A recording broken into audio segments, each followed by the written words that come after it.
Bulvinaka once again, Talofalava. Special thanks to the government of Samoa for hosting this event. Also to the International Telecom Union and the Pacific Island Telecom Association for co-hosting and co-organize this event on radio communication.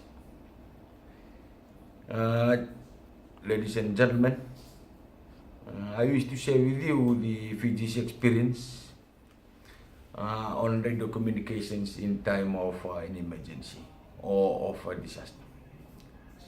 Mobility is an essence in every or in any emergency communications. Mobility is only provided through radio communications. There is no natural cyclone or hurricane strong enough to blow away radio spectrum.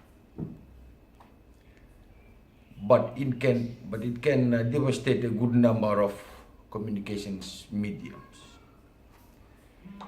In case of an emergency in Fiji, the Fiji Police Force, the National Fire Authority, and the ambulance services, and also the first respondent have the different calling and talking frequencies, which are assigned independently of each other. The deployment of resources in any emergency situation uses radio communications. It uses this for coordination, complementing and reporting of the situation. The latest WRC-15 resolution on PPDR will be provisioned onto the Fiji's National Frequency Allocation Table to advance the radio communication in emergency situation. Now, there are mobile applications that facilitate emergency communication, but we are yet to fully complement this. We are yet to fully complement this application by putting up the infrastructure that completes the ecosystem of this PPDR and emergency communication systems. During a natural disaster, the only mode of communication between areas is through radio communication. For example, in the recent Category 5 Cyclone Winston, the only mode of communications between the affected areas and the main centers during and after the cyclone was through radio communications. Our disaster management officers Fiji-wide have been equipped with this radio communication system, the HF transceivers throughout the country, and each officers are installed with a high frequency radios that they can talk to each other between centers and also between centers and the headquarters. I just want to share with you, during the cyclone, right at the heart of the cyclone, there was a radio communication system that was deployed in one of these area that are able to communicate the effects of the cyclone to Australia, and from Australia it is rebroadcasted back into Fiji. This radio communication is something we call the amateur radio. So there was an amateur ham operator sitting in Sabu, and Sabu is the eye of the storm came through this particular area of Sabu. And this American gentleman happens to be a ham user. in that area, amateur operator.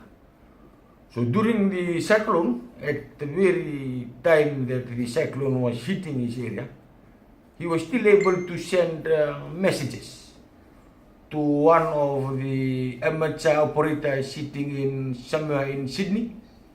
He passed the message to this guy in Sydney, and the guy in Sydney gave the message to the weather office in Australia, and they managed to share that information back to the disaster management office in Suva.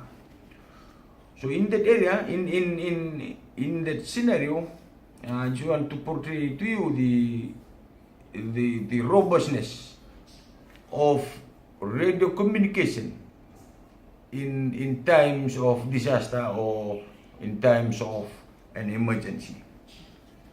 That shows the power of radio communications.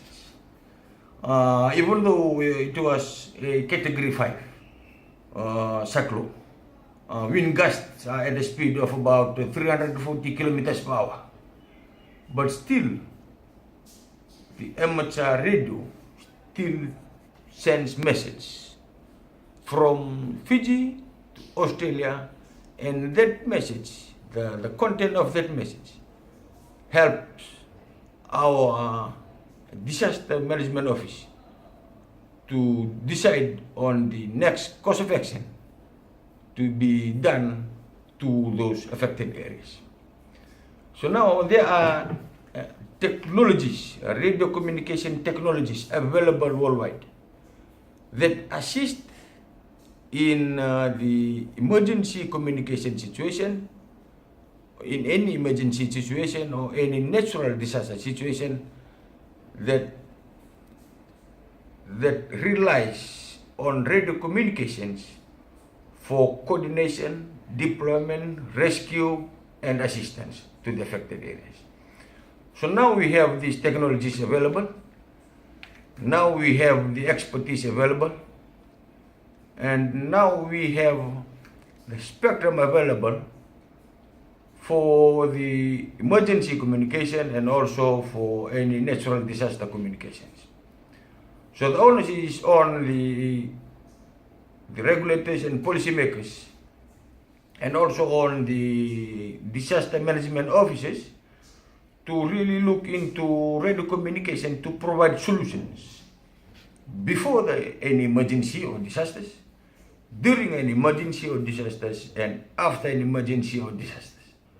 That radio communication is an enabling tool for contact, for dissemination, for coordination, and also for the rescue purposes. Now in Fiji, as we have equipped our disaster management offices with this radio communication system, the HF system, and we soon will be advancing this HF system to improve on to this system, to also include data communications via the system, via the HF system. At this moment, we still can only the voice is enabled through the system, and a very little, very small provision on the SMS part of it. So now we want to improve it so that it also covers data such as videos, pictures, because that types of information, speaks more than words. With that, moderator, the government of Samoa, Pacific Island Telecom Association, and the International Telecom Union, I just shared with you the experience Fiji has in terms of radio communications for any emergency situation or any natural disaster situation. That radio communication is a tool that we can all rely on for coordination, dissemination, and rescue purposes. Thank you for having me. Pinakabaalik.